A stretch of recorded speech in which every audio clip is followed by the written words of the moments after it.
Hello friend, स्वागत है आप सभी का अपने चैनल आज क्लास में। और आज की इस क्लास में संस्कृत का पहला चैप्टर जो मंगलम है, इस चैप्टर के सभी महत्वपूर्ण ऑब्जेक्टिव प्रश्न और सभी सब्जेक्टिव प्रश्न पढ़ाएंगे। और ये सभी प्रश्न आपके फाइनल बोर्ड परीक्षा 2026 के लिए बहुत ही ज्यादा महत्वपूर्ण है, क्योंकि इस चैप्टर से बहुत सारे ऑब्जेक्टिव प्रश्न आपके 2026 बोर्ड एग्जाम में आने वाले हैं। और जो हम आपको यहाँ पे पढ़ाएंगे वही क्वेश्चन 2026 बोर्ड एग्जाम में आएगा। तो बस इस क्लास को शुरू से लेकर अंत तक देखना है। और जो भी बच्चे अभी तक चैनल को सब्सक्राइब नहीं किए हैं, चैनल को सब्सक्राइब कर लीजिए, साथ में बेल आइकन को ऑल पे दबा लीजिए, ताकि जब भी लाइव क्लास हो तो आपके पास नोटिफिकेशन पहुंचता रहे। और अपने दोस्तों के पास इस क्लास को जरूर शेयर कर दीजिएगा।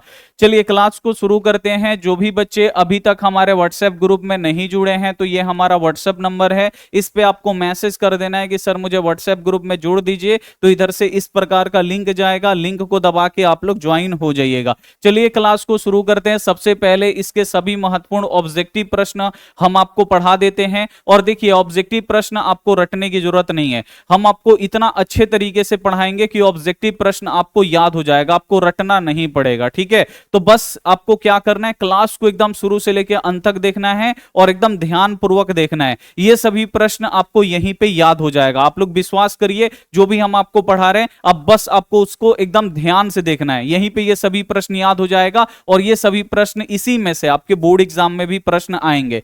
ठीक है, तो चलिए क्लास को हम लोग शुरू करते हैं। पहला नंबर जो प्रश्न है यहां पे कि मंगलम पाठ कहां से संकलित है, यानी जो मंगलम पाठ है बाबू, ये कहां से संकलित है। संकलित का मतलब होता है लिया गया है। इसे हम लोग ऐसे भी बोल सकते हैं कि मंगलम पाठ कहां से लिया गया है या मंगलम पाठ कहां से संकलित है। तो मंगलम पाठ बाबू कहां से लिया गया है, तो आपको याद रखना है उपनिषद से लिया गया है। यहां पे सी वाला जो ऑप्शन होगा 100% राइट हो जाएगा। अगला क्वेश्चन आपसे पूछ देगा कि मंगलम पाठ में कितने मंत्र हैं। यह भी बोर्ड एग्जाम में बहुत आता है। तो मंगलम पाठ में बाबू कितने मंत्र हैं, तो 5 मंत्र हैं, इसे आपको याद रखना। और जो मंगलम पाठ है इसमें मंत्र हैं, यानी जो श्लोक दिए हैं वो किस रूप में दिए हैं, पद के रूप में दिए हैं कि गद के रूप में दिए हैं, तो आपको याद रखना है पदात्मक हैं। अगला क्वेश्चन आप लोग देखिए, अगला जो क्वेश्चन है किसकी जीत नहीं होती है, यानी यहां पे आपको बताना है कि कौन नहीं जीतता है, किसकी जीत नहीं होती है। तो आपको याद रखना है जो असत्य होता है, असत्य यानी जो झूठ होता है, इसकी कभी भी जीत नहीं होती है, यानी असत्य कभी भी नहीं जीतता है, झूठ कभी भी नहीं जीतता है, ये आपको याद रखना है। और किसकी, अगर यही क्वेश्चन पूछ दे कि किसकी जीत होती है या किसकी जय होता है, जय का भी मतलब जीत होता है, तो किसकी जीत होती है, तो जो सत्य होता है यानी जो सही बात होता है उसका हमेशा जीत होता है। और जो असत्य जो होता है यानी जो झूठ होता है, ये कभी भी नहीं जीतता है, ये आप लोग याद रखिएगा। तो क्वेश्चन है किसकी जीत नहीं होती है, तो असत्य की जीत नहीं होती है। अगला क्वेश्चन आप लोग यहां पे देखिए, मंगलम पाठ में किस प्रकार के मंत्र हैं। तो सबसे पहले आपको याद रखना है कि भाई मंगलम पाठ में कितने मंत्र हैं। तो अभी हम आपको बताए थे कि मंगलम जो पाठ है इसमें कुल 5 मंत्र हैं, नहीं 5 श्लोक हैं। और ये जो मंत्र हैं बाबू, ये किस रूप में है, बोर्ड एग्जाम में पूछता है। तो ये जो मंत्र हैं ये पदात्मक हैं, इसे आप लोग याद रखिएगा। ए वाला जो ऑप्शन होगा यहां पे बिल्कुल से हो जाएगा। मंगलम पाठ में कितने मंत्र हैं, तो आप लोग याद रखिएगा मंगलम पाठ में 5 मंत्र हैं, यानी 5 श्लोक हैं। और ये जो पांचों मंत्र हैं किस रूप में है, पद के रूप में है कि गद के रूप में है,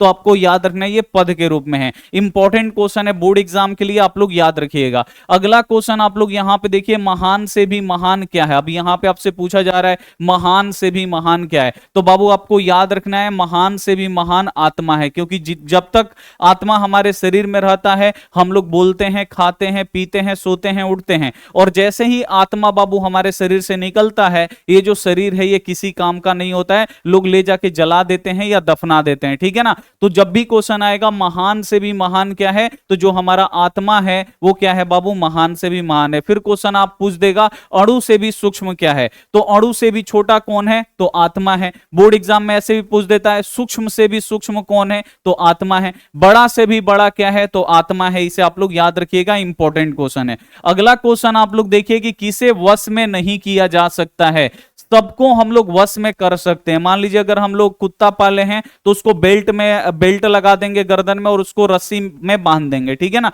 तो कुत्ता तो मतलब अपने वश में हो गया। ठीक है ना, लेकिन जो आत्मा है ठीक है ना, वो वश में नहीं कर सकते हैं। ठीक है, तो जब भी क्वेश्चन आएगा किसे हम लोग अपने वश में नहीं कर सकते हैं, तो जो आत्मा है ना, आत्मा को हम लोग अपने वश में नहीं कर सकते हैं। आत्मा को जब तक लग रहा है कि शरीर में रहना चाहिए तब तक रहेगा, और जब मन करेगा तब ये शरीर छोड़ के बाहर निकल जाएगा, तो इसे हम लोग अपने वश में नहीं कर सकते हैं। तो जब भी क्वेश्चन पूछेगा कि किसे वश में नहीं किया जा सकता है, तो आपको याद रखना है आत्मा, जो आत्मा है ना, इसे हम लोग अपने वश में नहीं कर सकते हैं, इसे आप लोग याद रखिएगा। अगला क्वेश्चन आप लोग देखिए, किसकी जय होती है? जय का मतलब होता है, आपको याद रखना है, जीत।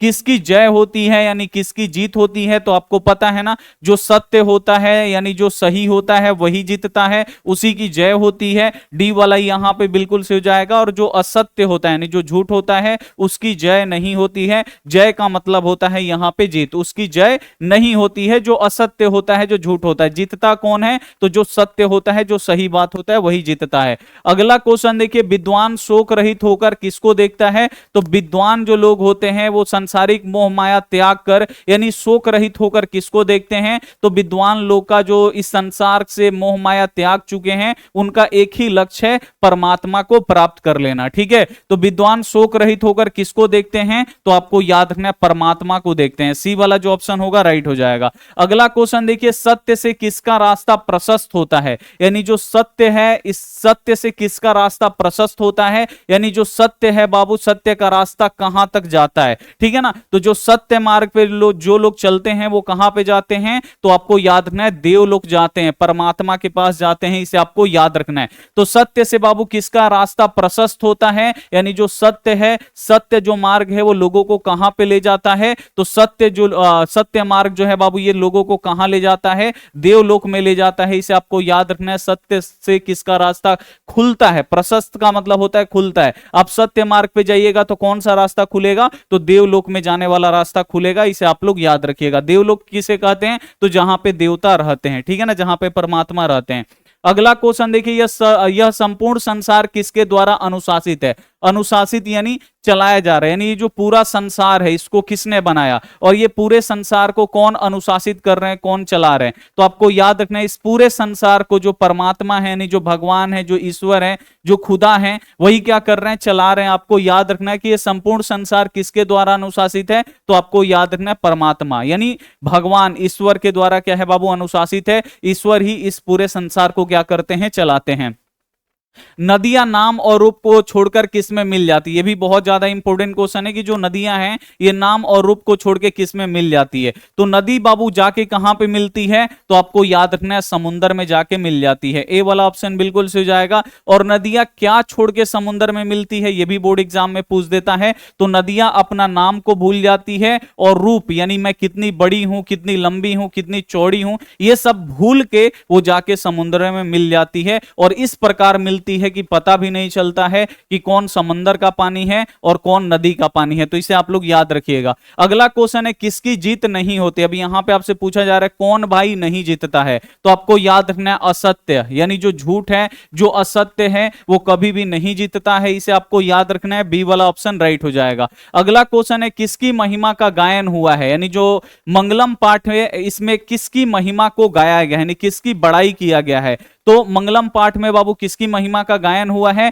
तो आपको याद रखना है, परमात्मा। परमात्मा की महिमा को बताया गया है कि जो परमात्मा है यही आत्मा बनाए हैं, और परमात्मा जो है ना इसी पूरे संसार को बनाए हैं, और इस परमात्मा जो है ना इसी पूरा संसार को चलाते हैं। और सभी लोगों का एक ही लक्ष्य होना चाहिए, परमात्मा से मिलना, ठीक है ना, परमात्मा में जाके मिलना। तो जब भी क्वेश्चन आएगा कि जो मंगलम पाठ है, या ऐसे क्वेश्चन आ जाएगा कि किसकी महिमा का गायन हुआ है, या मंगलम पाठ में किसकी महिमा का गायन हुआ है, तो आपको याद रखना है, परमात्मा की महिमा को बताया गया है। ठीक है, डी वाला ऑप्शन राइट हो जाएगा। सत्य मार्ग से विद्वान कहां चले जाते हैं? जो विद्वान लोग होते हैं जो सत्य मार्ग पे चलते हैं, तो सत्य मार्ग से विद्वान कहां पे चले जाते हैं? तो देवलोक में। देवलोक यानी जहां पे भगवान रहते हैं, ठीक है ना, जहां पे परमात्मा रहते हैं। तो सत्य मार्ग से विद्वान कहां पे चले जाते हैं? तो देवलोक में जाते हैं, इसे आपको याद रखना है। ए वाला ऑप्शन राइट हो जाएगा। कौन अपना नाम और रूप को छोड़ के समुद्र में मिल जाता है। अब यहां पे आपसे पूछा जा रहा है वो कौन है जो समुद्र में मिलने से पहले अपने नाम को भी छोड़ देता है और अपने रूप को भी छोड़ देता है। तो आपको याद रखना है नदियां। नदह दे देगा, अगर संस्कृत है तो नदह दे देगा, नदह का मतलब होता है नदी।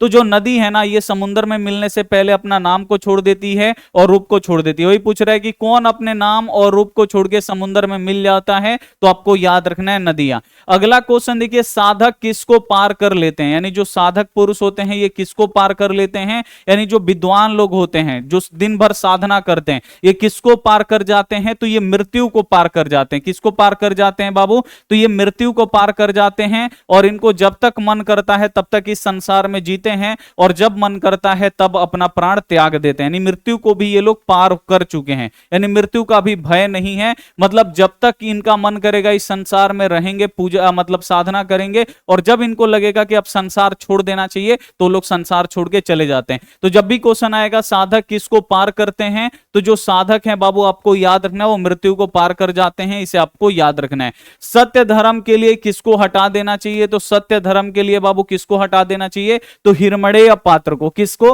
हिरमड़ेय पात्र को। हिरमड़ेय यानी सोने जैसे पात्र को हटा देना चाहिए, इसे आप लोग याद रखिएगा। अगला क्वेश्चन है, सत्य का मुंह किस पात्र से ढका हुआ है। बोर्ड एग्जाम में बहुत सारा क्वेश्चन आता है, ये क्वेश्चन बहुत बार आता है कि सत्य का जो मुख है वो किस पात्र से ढका हुआ है। तो सत्य का जो मुंह है वो हिरमड़ेय पात्र यानी सोने जैसे पात्र से ढका हुआ है। और इस सत्य मार्ग ये सत्य से जो सत्य का जो मुख है वो हिरमड़ेय पात्र से ढका हुआ है। और जो हिरमड़ेय पात्र से ढका हुआ है इसको हटाने के लिए किससे बाबू विनती की गई है, तो पुष्सन यानी बाबू प्रभु से विनती की गई है, इसे आप लोग याद रखिएगा। अगला क्वेश्चन है, नदियां क्या छोड़कर समुद्र में मिलती हैं, तो नदियां बाबू क्या छोड़ के समुद्र में मिलती हैं, तो आपको याद रखना है नाम और रूप। क्या बाबू, नाम और रूप को छोड़ के समुद्र में मिलती हैं। तो देखिए क्या दिया है, स्वरूप, काम, नाम, जल। तो आपको याद रखना है यहां पे नाम दिया है ना, नाम केवल दिया है तो यहां पे हम लोग केवल नाम पे टिक करेंगे। नाम और रूप को छोड़ के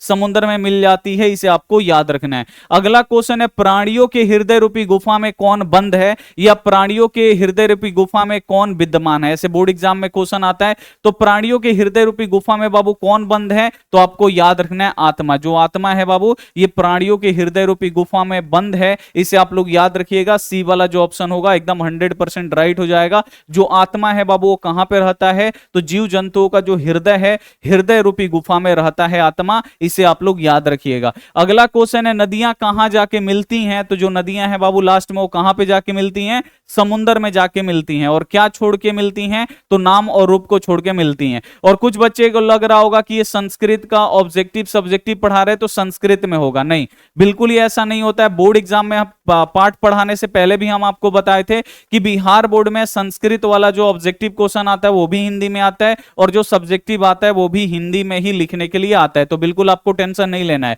नदियां कहां जाके मिलती हैं, तो समुद्र में जाके मिलती हैं, इसे आपको याद रखना है। विद्वान अपना नाम छोड़कर किस में मिल जाता है, जिस प्रकार नदियां अपना नाम और रूप को छोड़ के समुद्र में मिलती है, उसी प्रकार जो विद्वान लोग होते हैं ये भी अपना अहंकार को छोड़ के सांसारिक मोह माया त्याग करके कहां जाके मिलते हैं, तो जाके परमात्मा में मिल जाते हैं, परमात्मा को प्राप्त कर लेते हैं। सी वाला जो ऑप्शन होगा बिल्कुल सही जाएगा। जो नदी है वो जाके समुद्र में मिलती है और जो विद्वान लोग होते हैं ये जाके कहां मिलते हैं, तो परमात्मा में मिलते हैं, इसे आपको याद रखना है। सी वाला ऑप्शन राइट हो जाएगा। अगला क्वेश्चन है, ऋषि लोग देवलोक की प्राप्ति के लिए किस मार्ग को अपनाते हैं, यानी जो ऋषि मुनि लोग हैं, जो विद्वान लोग हैं, जो तपस्वी लोग हैं, ये देवलोक में जाने के लिए किस मार्ग को चुनते हैं, तो देवलोक में जाने के लिए आपको याद रखना है सत्य मार्ग। ये सत्य मार्ग ही एक ऐसा मार्ग है जो लोगों को देवलोक में लेके जाता है। तो जो ऋषि लोग हैं बाबू वो लोग देवलोक में जाने के लिए किस मार्ग को चुनते हैं, तो सत्य मार्ग को चुनते हैं, इसे आप लोग याद रखिएगा।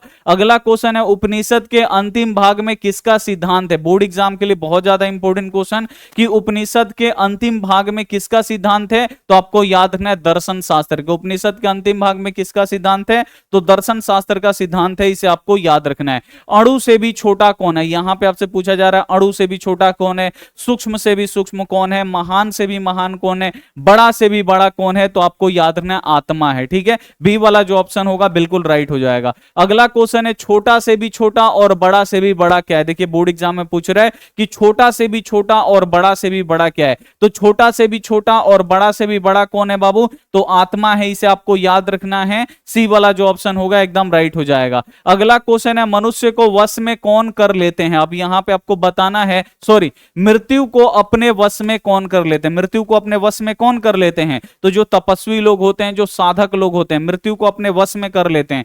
जब तक चाहेंगे इस संसार में रहेंगे, जिएंगे, और जब मन करेगा तब इस संसार को छोड़ के चले जाएंगे। तो जब भी क्वेश्चन आएगा मृत्यु को वश में कौन कर लेते हैं, तो आपको याद रखना विद्वान लोग, साधक लोग जो हैं, ये मृत्यु को अपने वश में कर लेते हैं। जब तक मन करेगा इस धरती पर रहेंगे, तपस्या करेंगे, और जब लगेगा कि इस पृथ्वी को छोड़ देना चाहिए, वो लोग छोड़ के चले जाते हैं। अगला क्वेश्चन देखिए, सत्य का मुंह किस पात्र से ढका हुआ है। यहां पे आपसे बोर्ड एग्जाम में पूछेगा कि सत्य का मुंह है जो किस पात्र से ढका हुआ है, तो आपको याद रखना है हिरमणेय पात्र। हिरमणेय पात्र का मतलब सोने जैसे पात्र से ढका हुआ है, इसे आप लोग याद रखिएगा। अगला क्वेश्चन है, यह संपूर्ण संसार किसके द्वारा अनुशासित है, यानी जो ये पूरा संसार है इसको कौन चला रहे हैं, तो ये जो पूरा संसार है इसको कौन चलाते हैं, परमात्मा चलाते हैं, इसे आप लोग याद रखिएगा। बी वाला ऑप्शन राइट हो जाएगा। सत्यमेव जयते किस उपनिषद का मूल मंत्र है, बोले थे ना बाबू जी, इसमें जो 5 श्लोक है, पांचों पूछता है कि पहला श्लोक कहां से लिया गया, दूसरा श्लोक कहां से लिया गया। ये आपसे पूछ रहा है कि सत्यमेव जयते यानी सत्य की ही जीत होती है, ये वाला उपनिषद, ये जो मंत्र है ये किस उपनिषद से लिया गया है, तो आपको याद रखना है ये लिया गया है, जो सत्यमेव जयते है ये मुंडकोपनिषद से लिया गया है। यहां पे सी वाला जो ऑप्शन होगा एकदम 100% राइट हो जाएगा, आप लोग याद रखिएगा।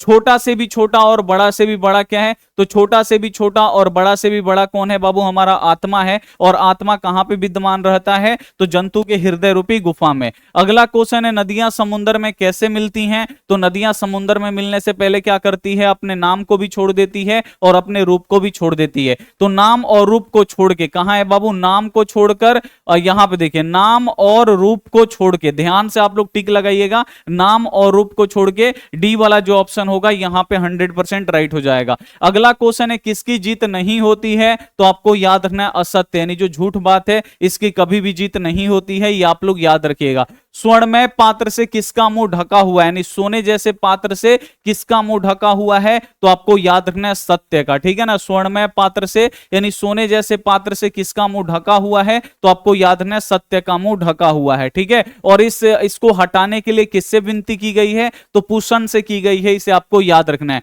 अड़ो अड़ियान महतो डैश महिमा नमात्मन, ये मंत्र किस उपनिषद से संग्रहित है, यानी लिया गया। बाबू हम आपको बोले थे ना जो मंत्र पांचों दिया है, आपको याद रखना है कि पांचों मंत्र किस किस उपनिषद से लिया गया है। तो जो ये अड़ो अड़ियान महतो डॉट डॉट लास्ट वाला दिया है महिमा नमात्मन, ये मंत्र बाबू किस उपनिषद से लिया गया है, तो ये लिया गया है कठोपनिषद से। कहां से लिया गया है, कठोपनिषद से। बी वाला ऑप्शन बिल्कुल से हो जाएगा। वेदा महेत पुरुष महानतम डैश विद्यते या नाम, ये आपको बताना है ये जो मंत्र है ये कहां से लिया गया है, तो वेदा महेत पुरुषा महानतम ये कहां से लिया गया है, तो श्वेतोपनिषद से लिया गया है। ये आप लोग याद रखिएगा, इंपॉर्टेंट है, बोर्ड एग्जाम में आता है। सत्यमेव जयते किस उपनिषद से संकलित है, तो सत्यमेव जयते बाबू जो लिया गया है मंत्र ये मुंडकोपनिषद से लिया गया है, आपको याद रखना है सत्यमेव जयते। बी वाला ऑप्शन बिल्कुल से हो जाएगा। हिरमणेय पात्रेण डैश दृष्टते, यह मंत्र किस उपनिषद से उद्धृत है, तो हिरमणेय पात्रेण डॉट डॉट दृष्टि है, ये कहां से लिया गया है,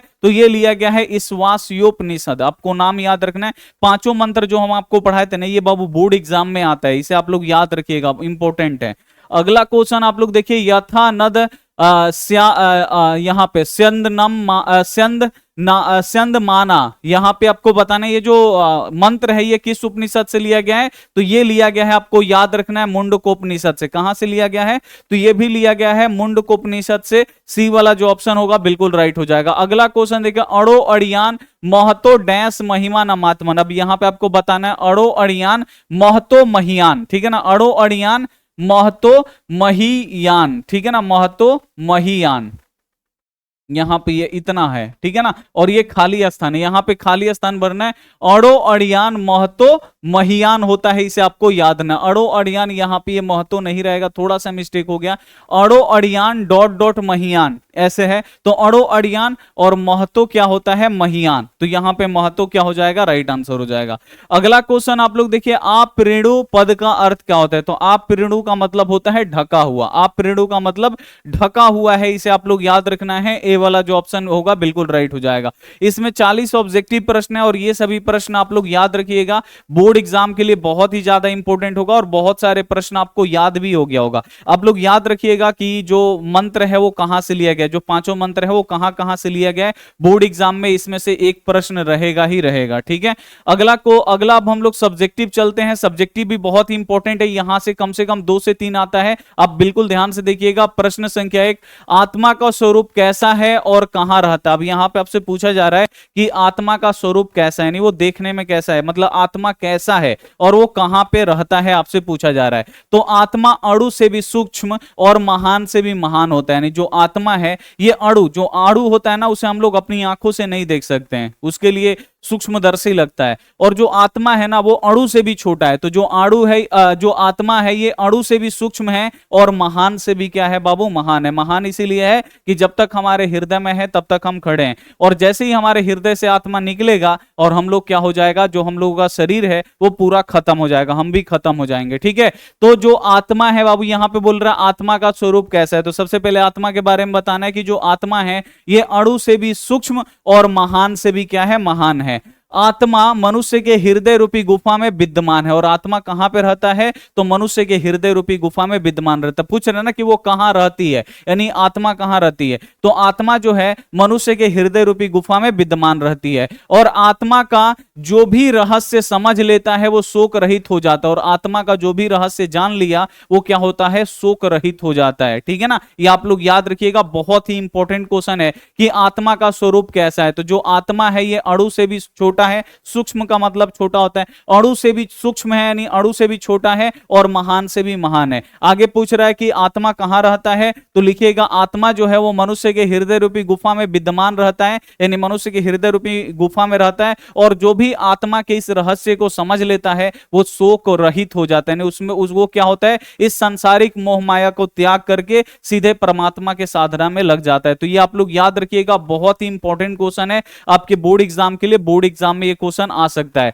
अगला क्वेश्चन देखिए, आत्मा के स्वरूप का वर्णन करें। वही क्वेश्चन है, बस इसमें खाली लिखा है आत्मा का, केवल इसमें स्वरूप बताना है, ठीक है ना। वो कहां पे रहता है मतलब उतना नहीं, बस ये शॉर्ट में और ये छोटा करके दिया है कि आत्मा का स्वरूप का वर्णन करें। तो लिखिएगा आत्मा अणु से भी सूक्ष्म और महान से भी महान है, यानी जो आत्मा है ये अणु से भी छोटा होता है और महान से भी महान है। महान क्यों है, क्योंकि ये जब तक हमारे शरीर के अंदर है, हम लोग जीवित हैं, बोल रहे हैं, हंस रहे हैं, खेल रहे हैं, कूद रहे हैं, और जैसे ही आत्मा हमारे हृदय से निकलेगा वैसे हमारा जो शरीर है वो खत्म हो जाएगा, ठीक है। तो आत्मा जो है पूछ रहा है कि आत्मा का स्वरूप का वर्णन करे। तो आत्मा अणु से भी सूक्ष्म और महान से भी महान होता है।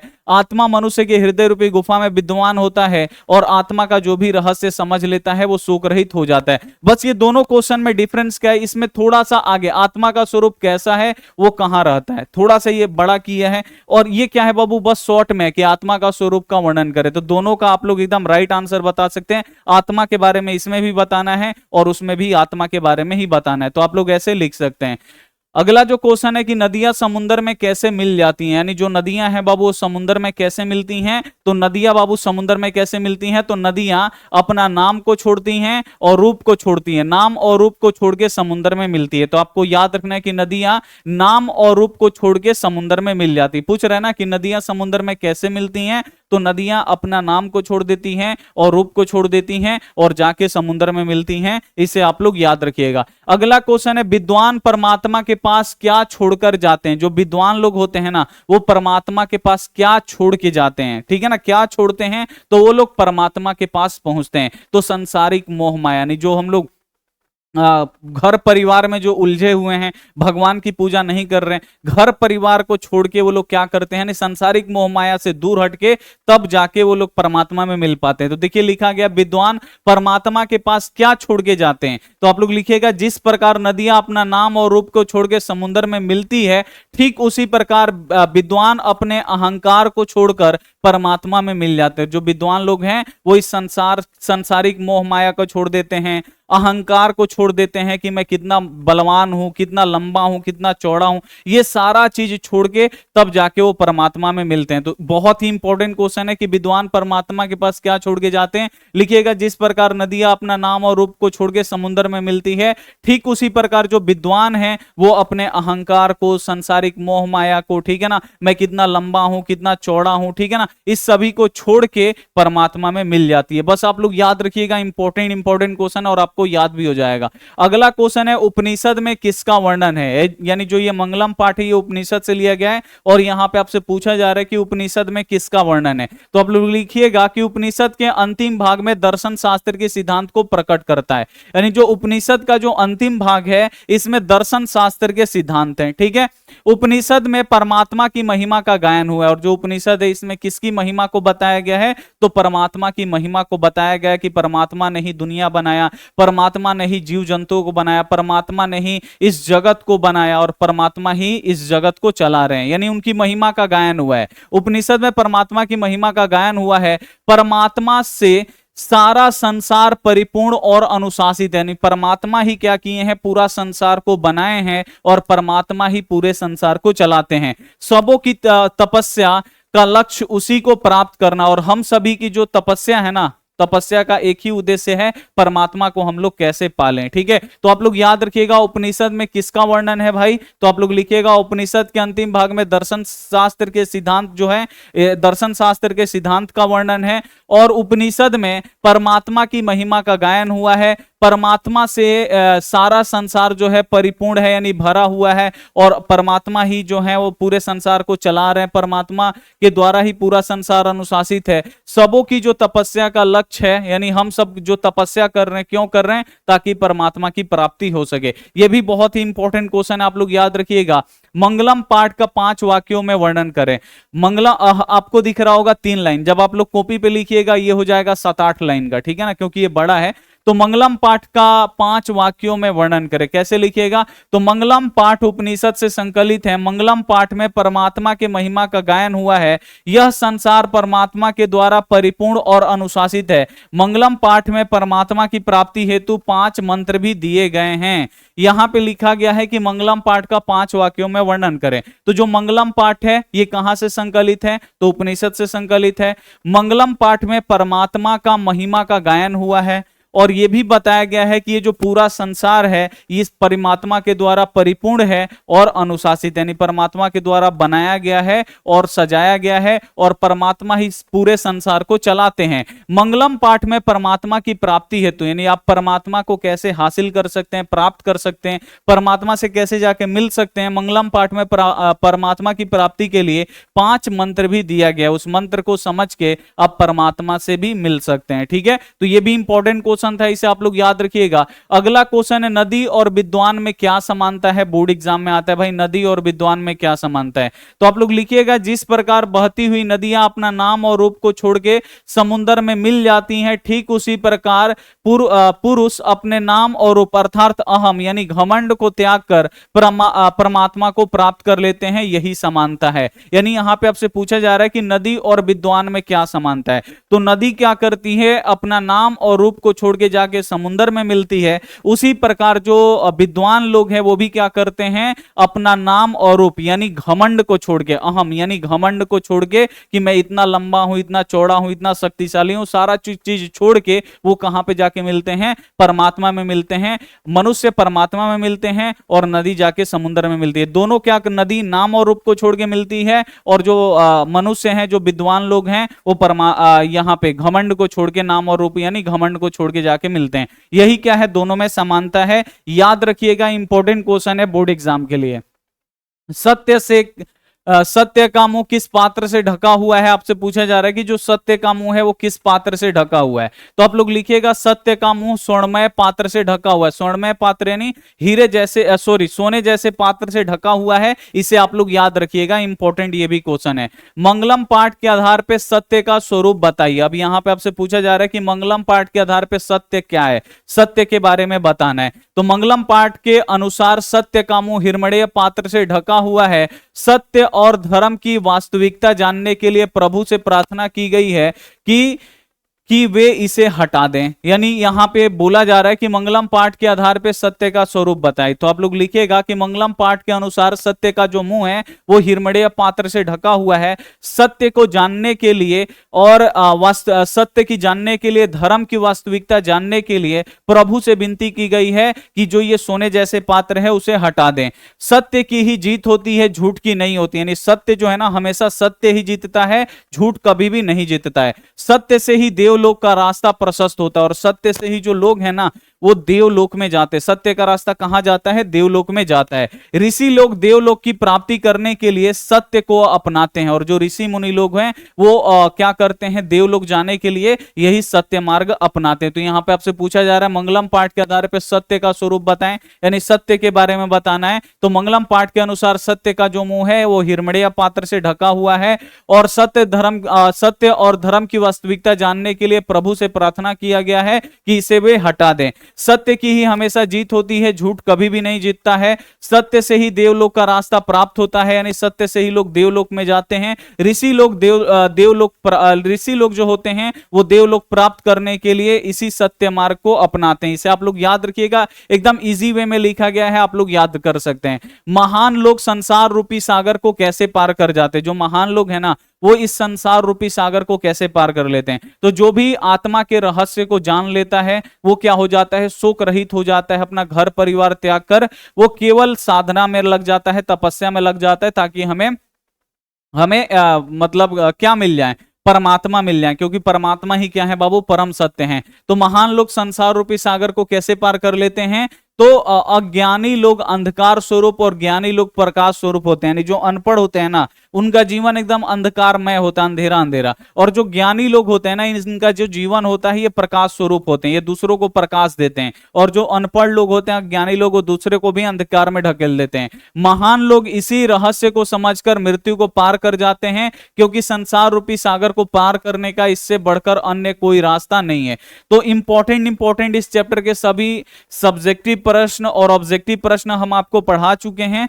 तो उम्मीद करते हैं ये क्लास आपको काफी अच्छा लगा होगा, और अगर क्लास अच्छा लगा है तो अपने दोस्तों के पास इस क्लास को आप लोग जरूर शेयर कर दीजिएगा, ताकि वो भी लोग पढ़ सकें और इसे याद रखें। और आप लोग भी क्या करिए, इसका ऑब्जेक्टिव और सब्जेक्टिव आप लोग याद रखिएगा। आधा से अधिक प्रश्न आपको याद भी हो गया होगा, बस आप लोग रिवीजन करते रहिए। और जो भी बच्चों को नोट्स खरीदना है ये सभी प्ले स्टोर से आप लोग क्या कर लीजिए, आज क्लास का ऐप डाउनलोड कर लीजिए और आप लोग खरीद सकते हैं ये सभी नोट्स। तो मिलते हैं हम आपसे अगली क्लास में, तब तक अपना ध्यान रखिए, मन लगा के पढ़ाई करिए। Take care and bye.